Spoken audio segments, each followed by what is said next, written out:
there's a spectrum. Some people will have more frequent delusions, more frequent hallucinations. I know tons of schizophrenic people, and none of us have the same symptoms. It's completely different between people, so how can you diagnose me off of a video? Michelle Hammer is a schizophrenia activist and spends her time passionately fighting stigma. She is a New York City native featured in the WebMD documentary Voices, which was nominated for a Tribeca X Award at the Tribeca Film Festival. Michelle was diagnosed with schizophrenia at 22 after a misdiagnosis of bipolar at age 18. At 27, Michelle decided to use her artistic talents and fearless personality to do something that could benefit the mental health community. In May of 2015, she founded a mental health-focused clothing brand. Schizophrenic.nyc is a clothing brand with the mission of reducing stigma by starting conversations about mental health. Michelle has also been featured in publications and in the media such as NBC, ABC, CBS, Mashable, The Daily Mail, and Medium.com. Welcome to the Safe Space, Michelle. Michelle, welcome to my safe space. Thank you for having me. You were at my office a couple of years ago, right before the pandemic, and you're an incredible artist. I have your art in my first office, and you're really inspiring because you are an entrepreneur, you are an advocate, and you're someone living with schizophrenia who is not afraid to say it. And also you're shattering what people think schizophrenia is supposed to look like or what they think it looks like. So I'm so excited to have you here today. Well, thank you so much for having me. I'm glad you're excited. I'm excited too. Yeah. Tell me about how you started to become an artist. How I started to become an artist in general. Well, I mean, everybody likes to just draw when they're little. And I just kept on drawing and drawing and drawing. And I ended up actually going to college for graphic and web design. And I just kept doing the whole art thing till then and keep doing it. And one summer, I was working at a sleepaway camp, and during my downtime, well, actually, I went to Walmart. Great store, Walmart, really handy place. I love Walmart. So much stuff, it's a super center and all. And I bought myself a sketchbook and some magic markers, and I started drawing just some doodles, just kind of find some good ones to show you. That one's not that good. How long ago was this? I started drawing these maybe back in 2009. Wow. And I was just drawing stuff like this. Just different doodle designs, filling up the whole page. I found myself just dealing with anxiety, dealing with stress, just dealing with everything in my head would just go away if I just drew really detailed, really just intense kind of artwork that just went around and around and it never stopped. Let me try to find some more really just that is really going. detailed. It just took a while. Yeah. So what I did with this art, and I keep drawing like this. I turned it into art like this. Wow. That is beautiful. Thank you. Where do you get inspiration for your art? A lot of my inspiration comes just from my anxiety. But there was this artist, I think his name was Chuck Close, and he did amazing portraits. And he painted you thought it was a photograph. And then he was in a horrible accident, and he was unable to move, really, and he was in a wheelchair. So then he put a paintbrush in his mouth, and he started painting amazing portraits that way. Wow. And I thought, that's so resilient that even after your injury, you're making amazing artwork. And it was just that guy kept on going. He didn't quit. He didn't give up. And he's still amazing. And I was just that's just really something that is inspiring. And it sounds like it was therapeutic for you because you were saying that when you were feeling anxious, you put a lot of that into your work. And it's so intricate. One of the ones that you showed me had nothing, there was no blank space. Yeah. But it wasn't it was still formed. It wasn't chaotic. It was still a beautiful picture. And art is therapy. I know that we use it every day in my field to help people to deal with anxiety and to distract them away from negative emotions. Yeah, I feel like when you're drawing, you forget everything around you, and it's just the artwork that you're thinking about. You just get rid of all of just everything around you that you don't want around, and it's just focus on the art. That's what you're doing, and that's what it does for me. You and I talked a couple of months ago about high functioning conditions and about how if you're not, if you're someone living with schizophrenia and you have a job and you have a partnership and you have a business, sometimes you don't get the sympathy, the empathy than if you were lower functioning. And sometimes you even get a lot of hate, right? Like you were saying that some people have really nasty comments on your very viral social media about questioning whether or not you have schizophrenia, questioning whether or not, you should have that account talking about it. Tell us about that experience for you. Yeah. So, I do post on social media all about my schizophrenia. I post my schizophrenia episodes that I have on my couch that I just have the thing is, I post my schizophrenia episodes that I have on my couch. And the whole point is to show people that schizophrenia episodes can be completely nonviolent, because when you think of a schizophrenia episode, you might think, oh my God, somebody's running around with a knife, running naked. Who the hell knows? Who knows, right? But it's like, no, that's me on my couch and I'm talking to myself. And they're like, how did you just magically record it? And I explain, like in the caption, every time I have a security camera that's always on, and yet I get comments, oh, magically recording it. Or I get comments like, you don't have schizophrenia, this is fake. Or this is a fake video. And I'm like, who are you? Are you my doctor?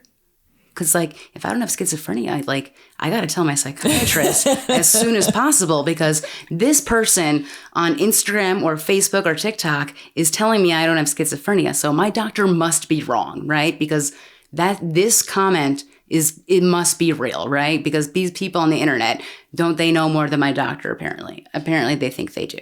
Well, a lot of it is media and how schizophrenia is portrayed. People think that it's someone who is constantly having hallucinations, constantly paranoid, constantly disorganized. And that's not the case. And like every other thing, like depression, anxiety, there's a spectrum. Some people will have more frequent delusions, more frequent hallucinations. There's even scales that I use in my research assessments where I'm trying to see how someone's psychosis is improving or not improving, that it's a scale of sometimes 0 to 7 for some of the items. So it's like, okay, so some people are going to be a 0 on some items and some people are going to be a 7. It doesn't mean that you don't have it. It just means that you present in different ways. Right. There's such a different spectrum. Mm-hmm. So some people have different kinds of hallucinations that I have. I know tons of schizophrenic people, and none of us have the same symptoms. Mm-hmm. So, if you're basing my symptoms off of somebody else's symptoms, you can say that they're not alike. Why are you choosing, it's completely different between people. So how can you diagnose me off of a video? Yeah. And some people don't even have hallucinations. They just predominantly have delusions and paranoia. Right. So it's like, sorry, you're not a psychiatrist. Stop diagnosing people. But I do want to mention, I do get a lot of amazing comments, and I get people saying you help me understand my son more, or my husband more, things like that. So I do get some good comments as well. I just want to make that clear. And I love your content about how to talk to someone, how to really communicate with someone when you want to help them, when you want to support them, and they're living with schizophrenia. And I wonder, how did you come up with that content? Because it's so helpful and it's from your perspective. So it's very unique and it's needed. I think it's just, I guess, what I think that you should really talk to somebody about. It's just how I would feel somebody would talk to me. Just, don't infantilize people all the time. You're not like a little baby. People can do things for themselves. And I feel like if you treat me like a baby, I'm going to act like a baby. Mm-hmm. So, people like to be real people, treat us like actual people, and we'll be okay. So what would you say to someone who, let's say they have a family member who is not doing so well? They don't want to take medication because a part of schizophrenia is not believing that you have the condition and believing that you don't need medicine. And so it's a challenge, right? So how do you support your loved one when they're in that mode where they're just in denial, they don't want to take their medication, and they're not doing well? It's hard, and having insight into your illness is one of the hardest things. I would say, you got to be really, really patient, maybe get a peer to talk to them or a friend to talk to them, and just be patient, work with the doctor, maybe say like, if you don't like this medication, then you can try a different medication, because not everyone's going to like the first medication they happen to be on. I know that for sure with me. I did not like many medications that I was going to be on. Mm-hmm. So if you don't like that medication, maybe you need to try a different medication. So don't always feel like, oh, I don't have schizophrenia because this medication doesn't work for me. Just because if you had a headache, you wouldn't say like, oh, I hate Tylenol. It's terrible. I'm never taking a headache medication again. No, you might try Excedrin or Motrin or Aleve or whatever. I can name every brand name, I guess. But if you have schizophrenia and you want to try a psych med and that one doesn't work, why would you just stop trying other psych meds? It doesn't make any sense. You have to find what works for you, find what works best, and then you can see your life improve. And I know this because this is what happened to me. I saw my life get better. I was happier, less angry, and I noticed people liked me more also. Mm-hmm, mm-hmm. And I enjoyed life way better. And also you have your art, that keeps you, I'm assuming that keeps you going. Like you love what you do. Yes. You're an entrepreneur. And so one of the challenges that I see is that a lot of people feel like they don't have that. They don't have, let's say they were working and they had an episode and the workplace didn't understand what they were going through. They got fired, and then they don't want to go out into the world again because they just feel like, well, what's the point? Like, why look for another job? They're just going to fire me. So I find a lot of people feeling discouraged when they're living with schizophrenia, that like, it's hard to find work. It's hard to make friends. It's hard to date. So I wonder, you've been through a lot in your life. You've been misdiagnosed, you've been through many jobs and you found your way. I wonder what your advice is to those people who are just trying to figure out what to do with their lives. I mean, I have worked in corporate graphic web design jobs in New York City. I did it for 5 years. I think I had maybe 10 to 15 jobs in almost every single industry you can possibly imagine. And I was fired from every single one of them. So it was a good and a bad thing, because I became very well-rounded in design of all of these industries. So I was able to make my own business. And that's what I did with my business, Schizophrenic NYC, because I could do that.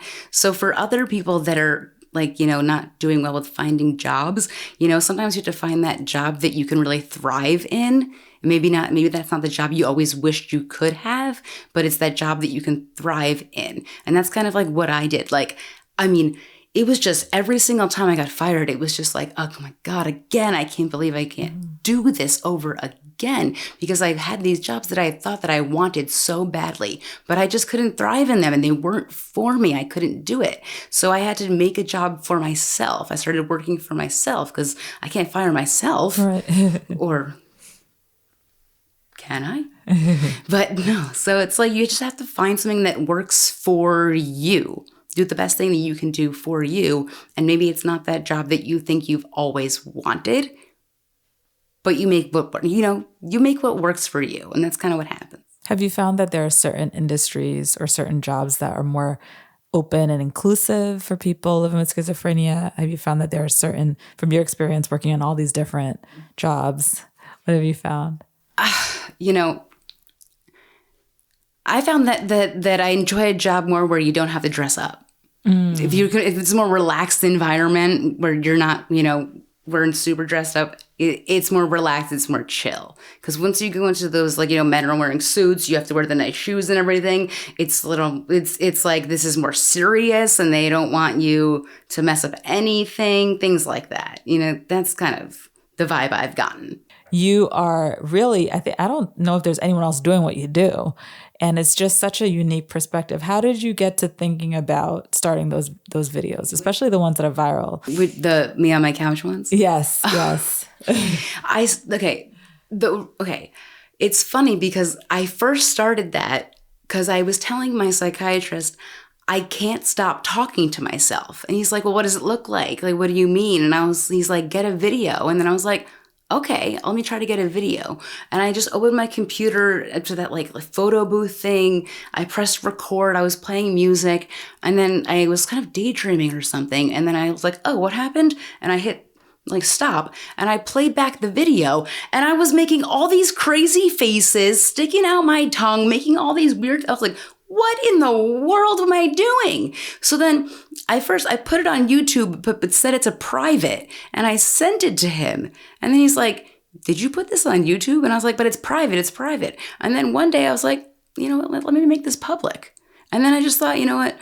People want to see or need to understand what a schizophrenia episode can be. Because, like, I think I said before, but like when you think of a schizophrenia episode, people think, right, danger. Yeah. Danger everywhere. But like, I have one where it's me eating pasta on my couch, talking to myself. Is that dangerous? Maybe I'm eating too fast, but that's not dangerous. Yeah, mentally ill people are more likely to be the victims of violent crimes than the perpetrators. Right, exactly. That's why I love this. Right. I'm mentally ill, I don't kill. This is one of the first shirts I bought of yours. I love it. Yes. Right. Somebody, in one of the videos, my dog was on my couch, and somebody said I had to get rid of my dog because I was going to hurt it. And I was like, it's my dog. Right? And then other people make comments like, your dog is giving you weird looks right now. It's so interesting because no one's saying, if like you go out and you have a beer or you're drinking or you get drunk, no one says that person shouldn't drink anymore. Because if you really knew the stats, if being intoxicated makes you more likely to hurt someone yes, than being schizophrenic. Yes. And they're like, you shouldn't drive. And I'm like, I know people with schizophrenia who don't drive, but I can drive. And they're like, you can't drive. That's actually a question I get asked all the time. Can you drive? And I'm like, yeah, I can drive. Like, what are the other bizarre things that you get asked? Oh, God, I get asked what medication I'm on, like, all the time, but I don't tell people. But it's funny because that might pop up. It's usually by, like, therapists and psychiatrists. They ask me what medication I'm on. I think they want to know, maybe for their patients. That's so wrong. Isn't that bizarre? So messed up. Isn't that weird? Isn't that weird, right? I'm embarrassed for them. Or I get like, when did this start for you? How did you know you had this? Just things where, like, old men always tell me this joke. They're like, have you heard this joke? Roses are red and violets are blue. I'm schizophrenic and so am I. And I go, it's a good one. Haven't heard it 400 times. Right? Maybe it's Cringe. from something. I don't know what it's, I don't know. But old men really like telling me that joke. I've heard it so many times, it's unreal. Wow. It's really weird. It's really weird. I have visited your pop-ups. They're great because honestly, I feel like people come to you and they just start pouring their hearts out to you. They do. They do, right? It's unlike anything I've ever seen. I thought as a psychiatrist that happened to me, like, at really high, uncomfortable rates. But to you, it's like another level. It's like, it's right. As soon as I say that I have schizophrenia, people are either telling me they have a mental illness, or a friend of theirs does, or a family member does, and I just hear just stories galore. Everything. I hear everything from everybody, from everything. They tell me everything. One woman just came up to me one time and she started crying, and I was like, "Hello, how are you?" Well, I really think it's because you do something very beautiful in eradicating stigma. Like, by doing what you're doing and putting yourself out there, you're really decreasing stigma. So then people feel like, okay, well, if she can do it, I can do it too. And I think that's part of it, because I had to see it to believe it. And when I saw it, I was like, what is happening here? But I think it's because you do that, and we need that. So thank you for doing that. Oh, thank you so much. You're welcome. Thank you. That's such a nice compliment. Thank you so much. And one of your most popular items is the pill bottle. The pill boxes. Yes. Boxes. Yeah. So cute. This is my favorite. I love how it, with the compartments. I think it's really brilliant. And all these things that support your life, support someone living with a chronic condition, making life easier, making life more beautiful, making life funny, right? Right. This is what also contributes to decreasing stigma. Absolutely, right? So tell us where we can find you and what you have coming up next. Sure. You can find me. My website is schizophrenic.nyc, and my Instagram is schizophrenic.nyc. And my TikTok is also schizophrenic.nyc. But then my YouTube is just schizophrenic.nyc, no dot. And lastly, we always ask this question because I study high functioning conditions. When was a time in your life where everything from the outside, people were like, oh my gosh, she's doing so well. She's killing it with her business and social media, and she's just doing so well. But on the outside, it looked great. But then on the inside, you were struggling and no one knew about it. I mean, how did you get through that?